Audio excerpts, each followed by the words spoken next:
All right. Well, welcome everyone to Conversations Across the Pond, episode 4 with my brother, my good friend, my confidant, my trusted guide, my advisor. Man, I don't know what you're not in my life, Richard. You've pretty much been everything, dude. A brother.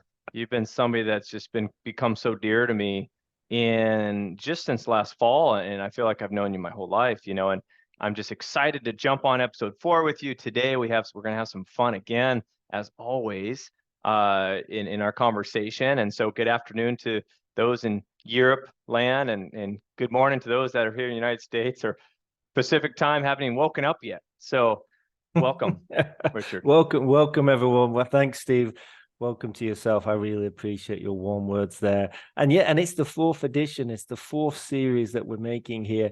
And we're actually having great fun in creating these series every time we're having our conversations beforehand and kind of brainstorming what would be of interest for people. And then this is what we've come up with now is the art of feedback.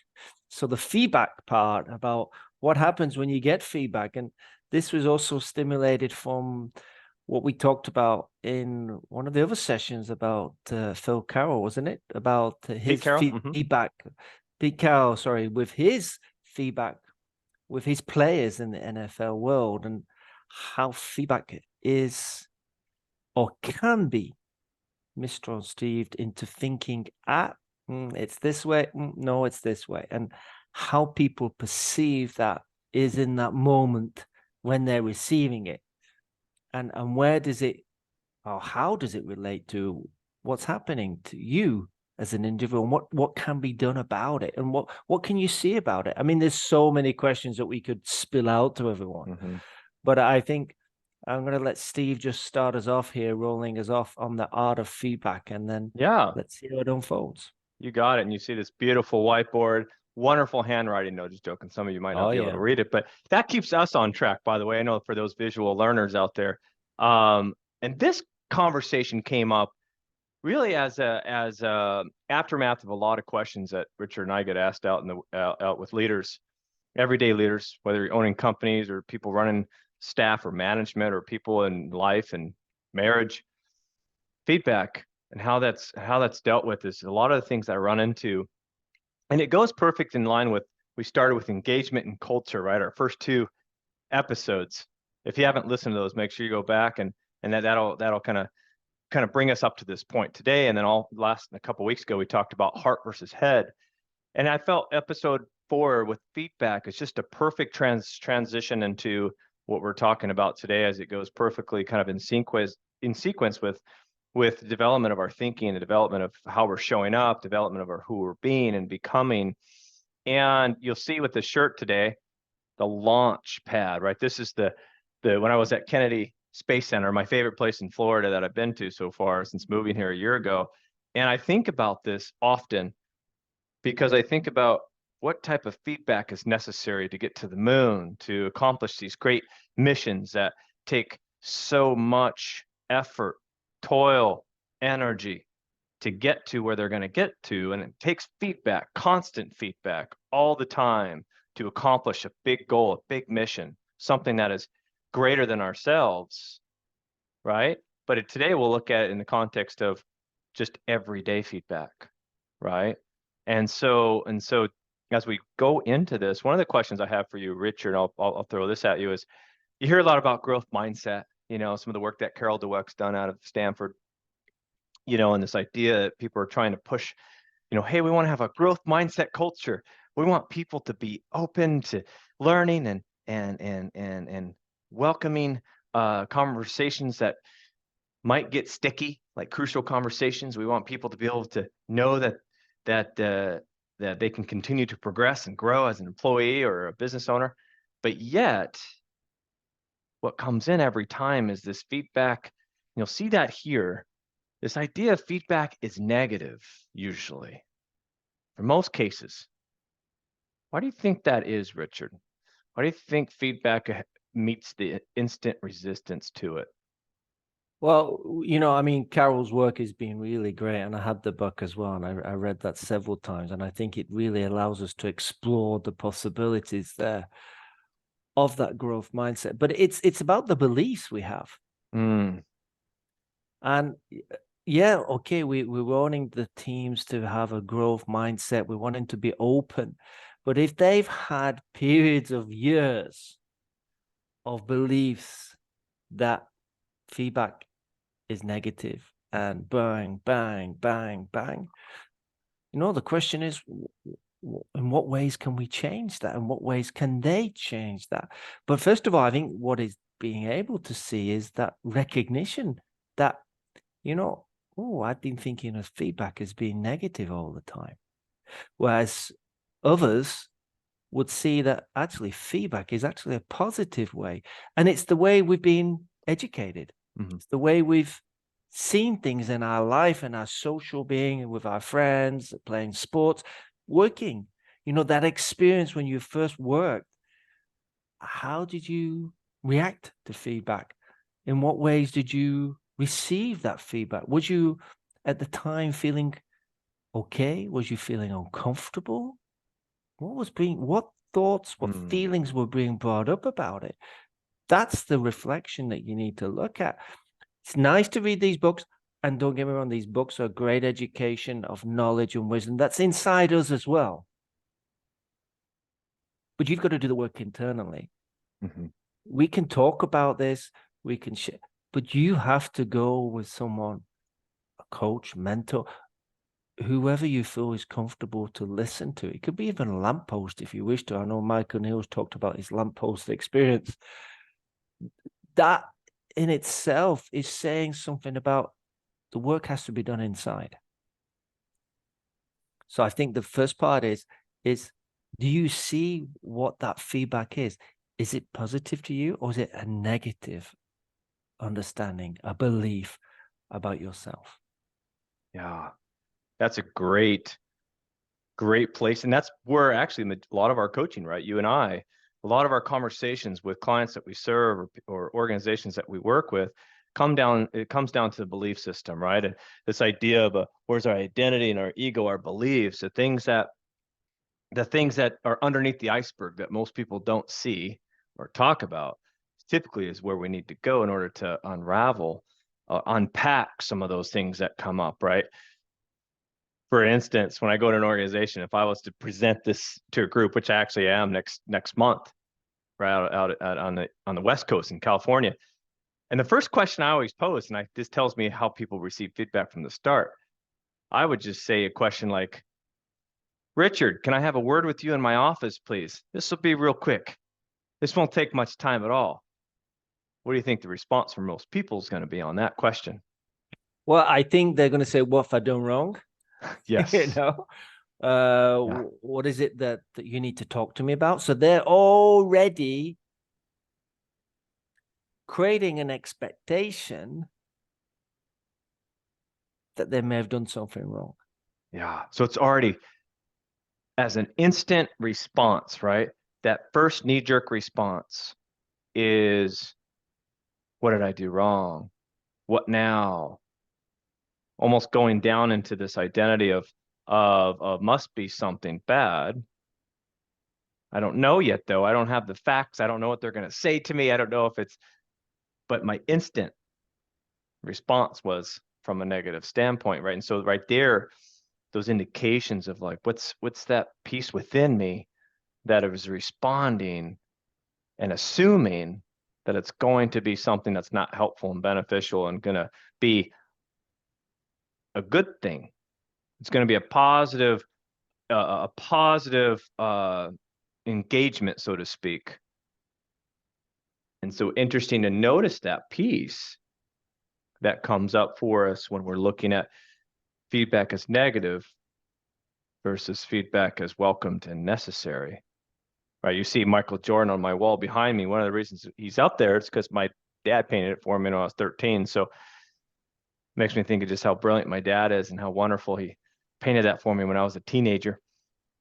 And I have it up there because it reminds me of feedback is absolutely critical in order to become great at anything, to grow at anything. Talk about the growth mindset. And it doesn't mean it's easy for feedback, right? As we're unpacking that today, but how much it's necessary in order to get anywhere. We can't launch, can't get to the moon. We can't get where we want to get to unless we look at exploring our beliefs, our identity, our ego, our values of where we put feedback into, where we get it from home, our spouse, our kids, whether we get it from our boss, our place at work, or just in the community at large, right? Yeah, and when you were talking about this, and I was wanting not to interrupt, but I also what came up for me was when we're getting that feedback and then we're jumping into a negative mindset, are we really being present, or are we jumping into the future? Now, when you say, "Can I take you into the office and we'll have a conversation?" You will, from what I'm seeing, from my understanding and my truth about what it is for me, would be I'm actually jumping into the future. Yeah. But if I actually just know I'm okay as who I am and I'm going to listen to Steve to see what he's actually saying, then you're staying present. Now, that's a distinction if you can understand and see that, because it's not easy to see if you're in present moment or you're in the future moment or even in the past, because we have all these conversations going on in our head and our eyes are giving us information. But what are we creating inside? What is the real, how are we creating our reality? Are we actually creating it from fear? So that would mean we're possibly jumping into the future and having them expectations, or we're actually we're using the word love, or being calm, or just weighing it up and let's see what Steve is going to say to me, because I don't know what's in Steve's head, and he certainly doesn't know what's in my head, but I've already created that conversation because he said, let's go into the office. You can imagine billions of thoughts are actually passing by when actually Steve says, can we just go into my office and have a conversation? Bing, bing, bing, bing. It'd be like, wow, them doors are just opening up. That's massive. Like you said, being present means I'm not creating a story or a narrative that doesn't exist. And I'm not jumping into my future and predicting and assuming. It's almost like I'm sitting with listening ears, waiting to almost engage in the current present moment without any judgment to that moment. Yeah, and don't get us wrong, folks. We all do it. Oh yeah. Myself, Steve does it. We all jump into that area. That's why I invest in coaching more for myself than my clients will ever do, because I need it all the more. Well, I think we all do. We invest in things that are. It's not about the game. It's about who we're becoming. Yeah, that's it. And you can take that however way you wish to, everyone. The fact is, we learn more about ourselves if we jump in. If we just put our toes into the water, we ain't going to swim. You got to go in there. You got to go into the water. You got to swim. You got to move. You've got to see how that experience is. Yeah. And it may not be feeling comfortable. But once you practice and get to understand the movements and understand, your knowledge comes through, your wisdom comes through how to swim, then you'll feel a difference. You'll feel alive. You'll feel as though you can go across that pool or that lake or whatever, or swim along into the ocean. The ocean behind you in the picture there, right across the channel, with great white sharks all around you, right? You'll make it through. That was a perfect segue to the second point, which is feedback is learning. Yeah. Right? We had feedback as negative, looking at where beliefs are, how we can become more present and get to that place. And of course, as we're talking today, there's a lot more as we work with clients and organizations to unpack this more. Today is kind of bringing out the thought or the principle, or just be able to drop a few seeds in your garden today that need to be watered and nurtured and fertilized, right? But this is kind of giving you just an insight into that. But you mentioned a cool word, learning, practice and advancement, right? Love that word I learned from Stephen McGee. years ago, and he talked about everything is for forward advancement. Everything. I mean, like negative, setbacks, failure, frustration, advancement. How is that? How is that possibly advancement? I just failed. Notice when we use the word failed, I'd love to hear your take on this. I heard this from a business owner the other day. He was frustrated with his not making his wonderful, just one of the best leaders I know on the planet, but yet the frustration of not hitting a monthly goal or a quarterly goal. And he was starting to internalize it, beliefs, and starting to internalize it into who he's being. And I just asked him, isn't your goal made up anyway? And it shifted something there in the moment. If I make up my goal, can I not remake up a new goal, or can I not shift and recreate and reinvent how I even look at that goal? If I'm the one that made it up, is it really a failure? Or is it feedback for learning? Or I think we've been educated in such a degree. And I mean, don't get me wrong, education is a wonderful thing. But the way we're taught to understand failure, oh, you failed. Your parents say, well, you failed at that exam. You should do better. Or you failed at passing your driving test. You should learn to read more, or to practice more. Instead of, what I'm trying to say is being that, be the mirror for them, because what with that business guy, where you pointed out to him, well, you can't change that goal. You don't have to keep striving to get 100K per month, if there's an example, or you need to have 20 calls that you've been successful with. It's understanding that, you're going to have some days where you're going to be kind of a little bit off. Could be for whatever reason, but that's in your world. And the world keeps turning around and around and around, and it keeps moving. Trees are growing, trees are deciding to die. Nature still moves, still creates stuff. Mm. And its goal, it's just to live in the moment. When the sun's out, it's there. It takes in the nice sun. When the sun goes in, okay, it cuddles up. That's it. Its goal is maybe to live each day as it is, and to enjoy it, because we don't know when our next day is.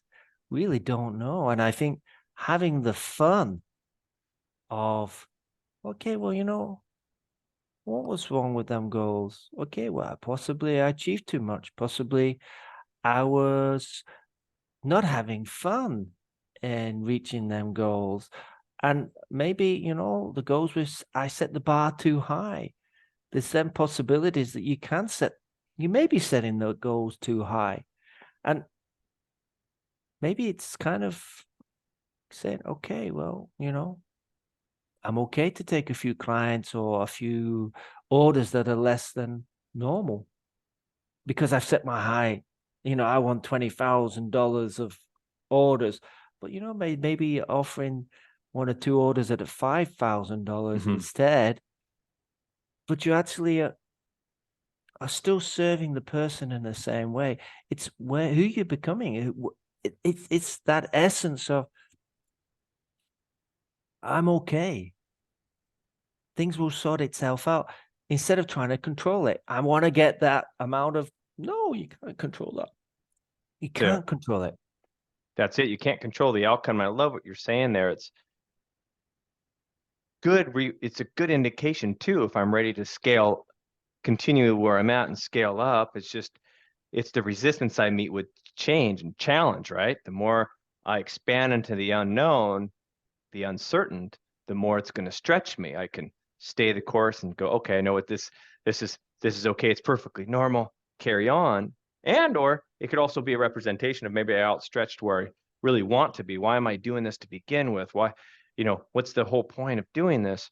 Sometimes it gives you an example or a good representation to scale back, maybe downsize, maybe get back to who you're being and becoming when you've gotten so far out in left field, kind of bringing you back to center again too could be, right? So, but the feedback is awesome because it's a new awareness, right? As I'm learning and practicing, I love what you said, having fun, right? It's making it a game in the sense of making it a yeah. game in the sense of life is about a testing experiment, right? Like Thomas Edison, he says, I have not failed. You can't see it here, but I have not failed. I've just found 10,000 ways that don't work. What? Not failed. I just found 10,000 ways that won't work. That just means I show up to practice. And it's not like definition of insanity. I do the same thing over and over and expecting different results. This is every time I show up on practice, I'm learning something new about myself called feedback. And what do I do with that feedback? I can grow into it or I can run from it, but it's given me a signal that's imperative for advancement, for growth, for maturity, for wisdom. And I think you're right, especially with business owners or teams that have to reinvent themselves. We're calling it reinventing yourselves. You know, when you have a company that fails, it fails. There you go. We're using that word fails, but it's not a failure. We may think it is, but the company, okay, it just didn't work out as it should have been doing at the time. Doesn't stop you from, as you say, reinventing it, looking at it a different way. The experiences that you've had when the business wasn't going so well is going to put you in a further stance further down the line to have a better company or a better team than you had before. So, you know, these experiences, as we say, they don't, we title them as failure, but it's such a, it can be such a negative. It's like a stamp, failed, boom, on the piece of paper, failed on top of your head, you know? Come on. Failure. Yeah, failure. Wear a shirt, I should just say failure. Yeah, but it's not the case. But we are programmed to think in that way. Mm-hmm. And that's, and just like me, recognizing that's not a failure in business, it's just as it is. It's just what has happened. Yeah. And to look at it and say, wow, okay, this is what moved around, this what didn't move, this what did shake, this didn't shake.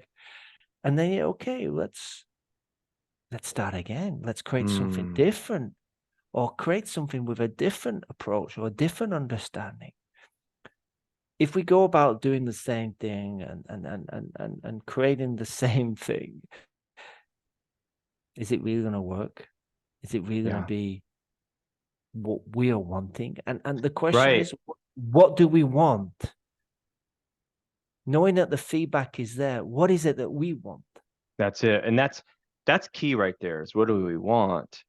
Because a book like Outliers, you know, when Malcolm Gladwell talks about 10,000 hours can sound good in theory. Oh, I just practice, I just show up, I do the work, and then I'll get there. Except for what's missed is who I'm being, who I'm becoming, what do I want? Am I advancing? Do I see my advancement every step of the way as I'm practicing? Or someday I'll get there. I'm putting in the batting practice. I'll get there one day, right? So future or present. I love what you're saying. Going back to presence. Getting better right now. Oh, a little bit better. I just added to growth right this moment versus waiting for growth to happen in some mysterious future land, right? Well, yeah, and how that relate, when you were saying that, how that related to me was, I used to play sport, and well, I've played sport all my life, but in the UK, I used to play cricket, and I wanted to bowl. I wanted to know how to bowl the ball at the batsman. I had to relearn again. But I also, actually, what I saw was I kind of went into the future of saying, okay, the season starts in April. I'm practicing now in October, November. Going into the future and looking back, what do I want to see? where have I seen the progression? And I saw the progression that eventually I was just hitting one stick. You have 3 sticks. I was hitting the middle stick all the time. bang, bang, bang. I was practicing on that. And I had actually created that, knowing that that's what I wanted to be able to do. So when I was playing in these matches, I was just rolling up and I was just going for the middle stick, middle stick, middle stick all the time. And that made a difference in my mindset because I'd actually gone there. Instead of going, where want to go? Where do I want to go? No, I'm already there. I've gone 6 months in advance. Okay, let's look back and see what I want to create from there.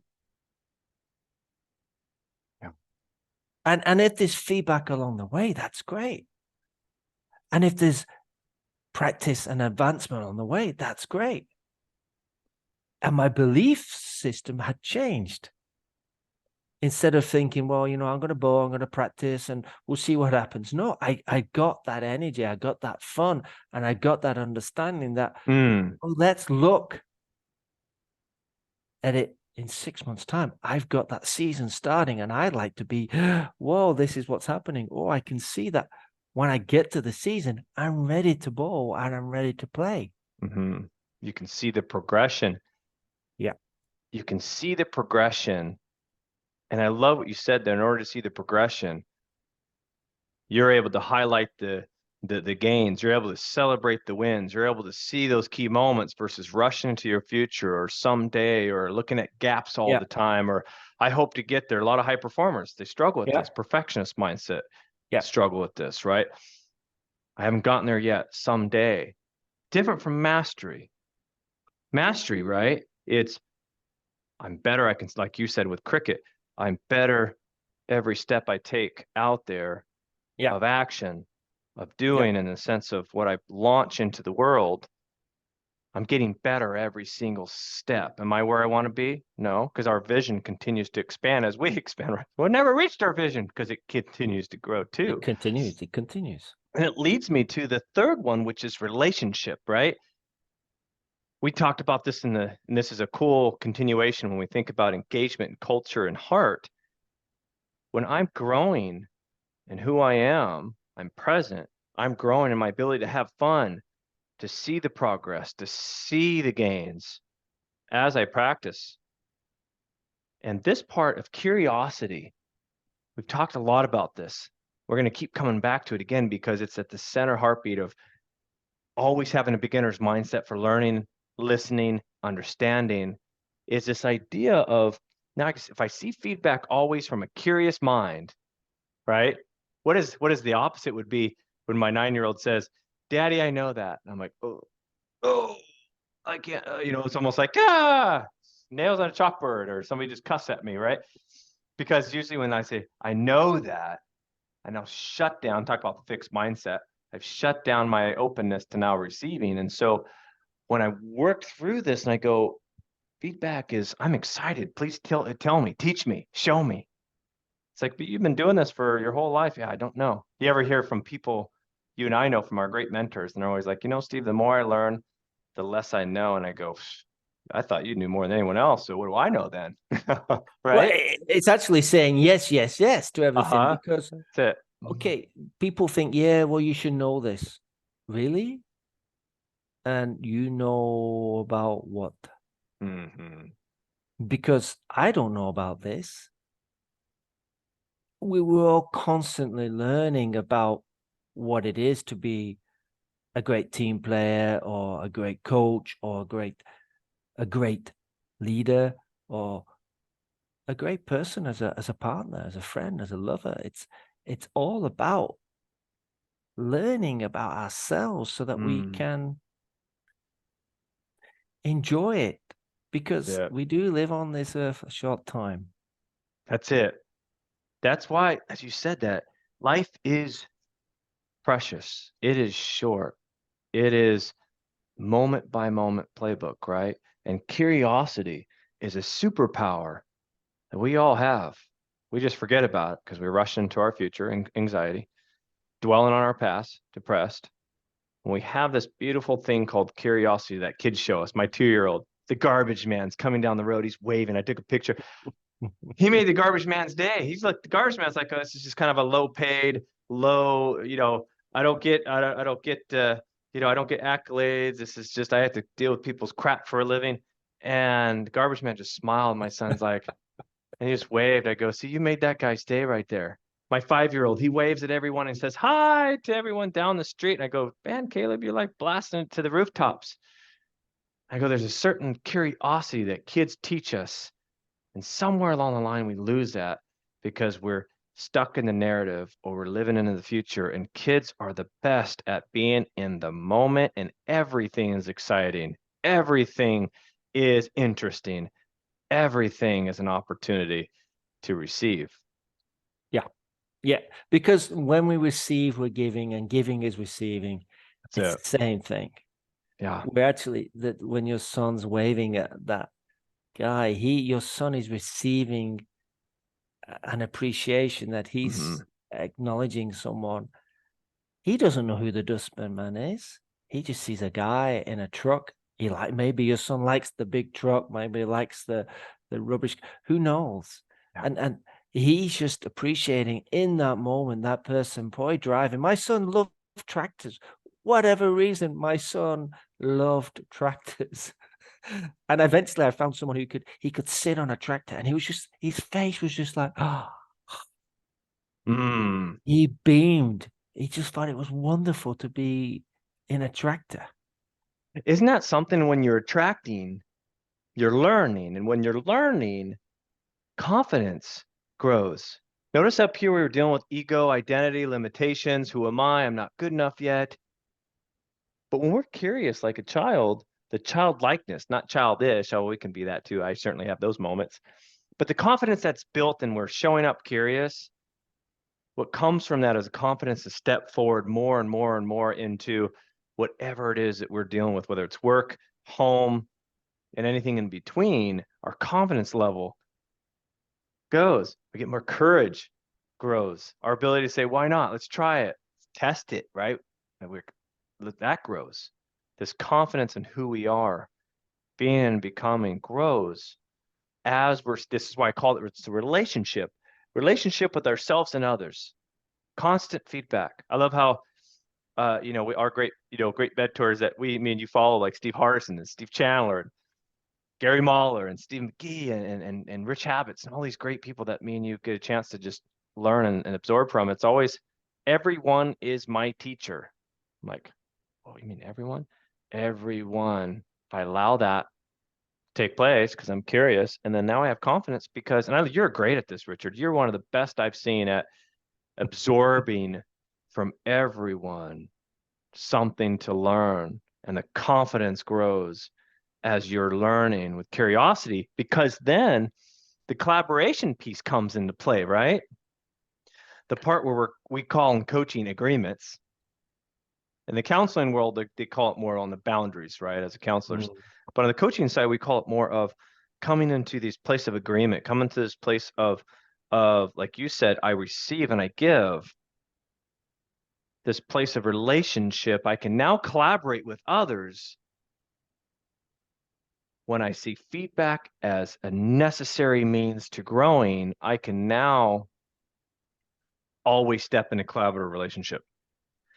So as we share that, I wanted to kind of, as I pitched that to you, Richard, is that idea of like, when you see the struggles with collaboration, I know you you see plenty of it in your world, I know. And people are trying to, compromise, or there's a lot of negotiations that don't go well because there's maybe some stonewalling or some avoidance coming in, or maybe there's competitiveness, right? Oh, I'm better than you, better than me. There's win, lose, lose, win. But we're talking about is a win-win every single time when we're going through this part of feedback as growth, this growth mindset that we're talking about, from a way where we know who we are and we know what we're about.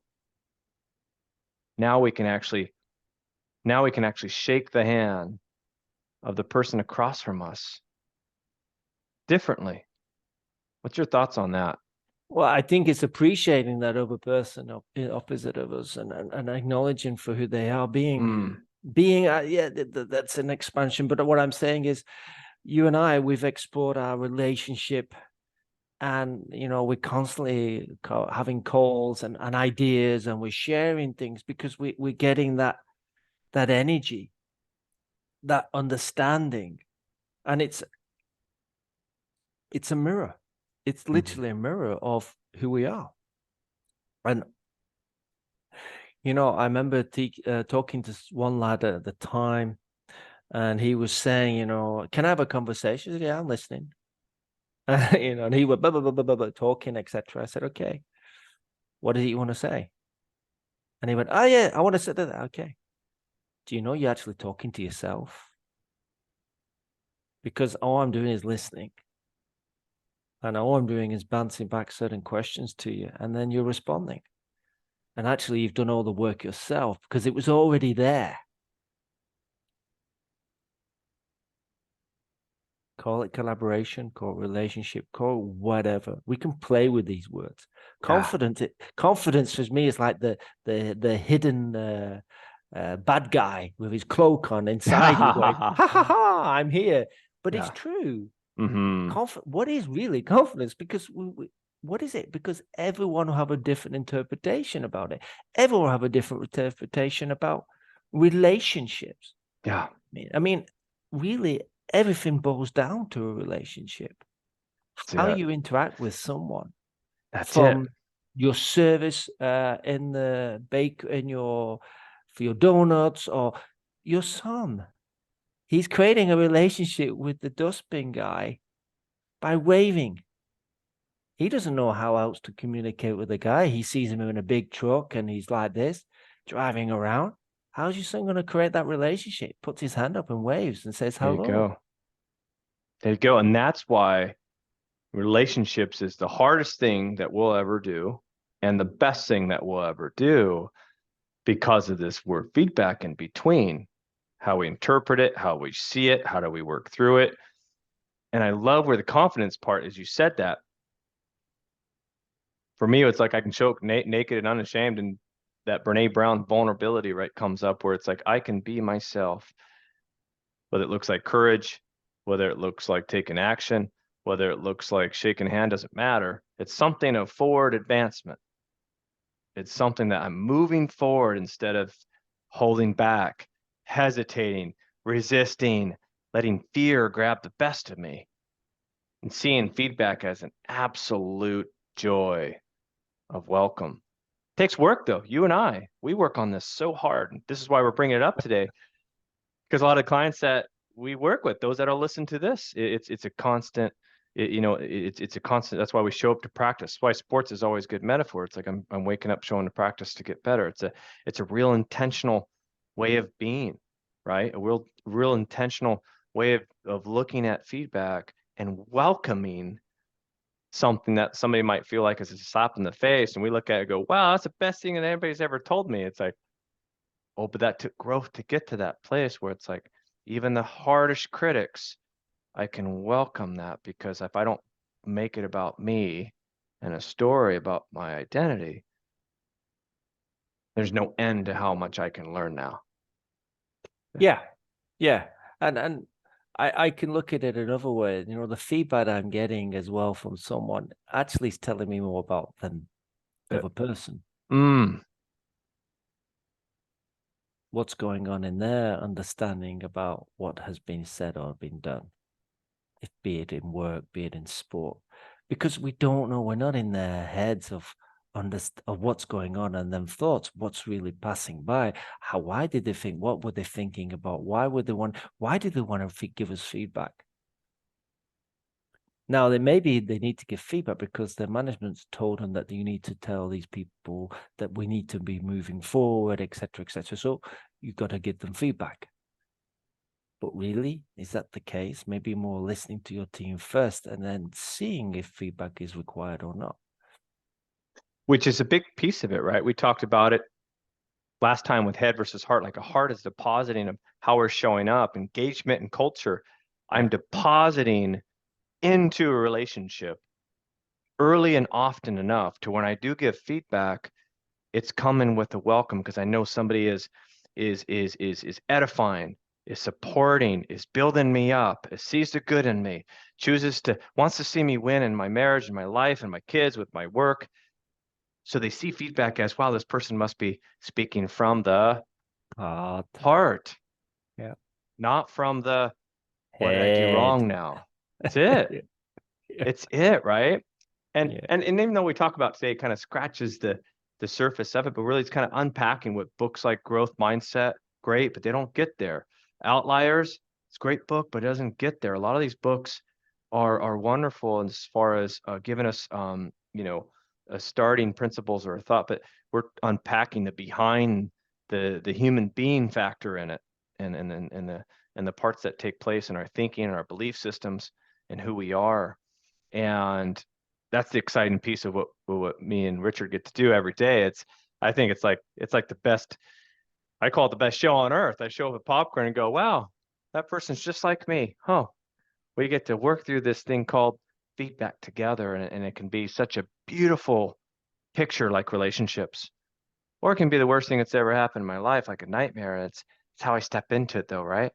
It's how I step into it, and hopefully from today, though, kind of planted some of those seeds in your garden that need to be watered and fertilized, and still there's going to be work to be done there. But hopefully from today, though, there's some elements that you picked up on from listening to Richard, and hopefully I added some value too to your day. Always Certainly do. You Richard did. Richard always adds it to me. You always add it to me as well, Steve. It's that's the thing. It's not we could say it's an acknowledgement, but it's appreciation of what Steve offers, and the way he works on these podcasts with me, and the way he comes up with these ideas. We brainstorm ideas, and it's that appreciation that I like, and that's the friendship that we're creating. And that's part of everything. It's about give and take, and sharing what is there in the moment, folks. There's nothing more. There's nothing made up here. We do our planning, we do our preparation, but these talks are just off the cuff. We come from an open heart, not even a structured sentence. It's just what is being brought up to us to say in the moment. And this is the power that you can get yourselves by realizing how great you are as individuals, and your team as well, how great your team is, because by appreciating them, you're giving them feedback. That's and they're it. giving you feedback. That's it. Right. And like you said, as we close today, that's idea of feedback is relationship, and relationship is conversations, right? Talk about conversations across the pond. Can't build a relationship without conversations, and conversations comes from this ability to be curious, to be open-minded, to be looking forward to have fun, to be in the moment, to see the good in myself and others, to welcome anything and all things that come between giving and receiving. That is the heart of feedback. I can't say anything more than that, Steve. You've just said a lovely conclusion there. Listen, everyone, we hope you've enjoyed this little podcast here on the feedback. As we say, it's just touching the surface. There's a lot more further down in the iceberg that we'd love to cover with you. Don't forget to reach out to both of us if you want to have a conversation, or you just want to have a bit more information about what we're doing. We look forward to hearing from you. So everyone take care, and thank you, Steve. You're welcome. Look forward to hearing from you all again. Take care. All right. Take care, everyone. Bye, Richard. Bye-bye.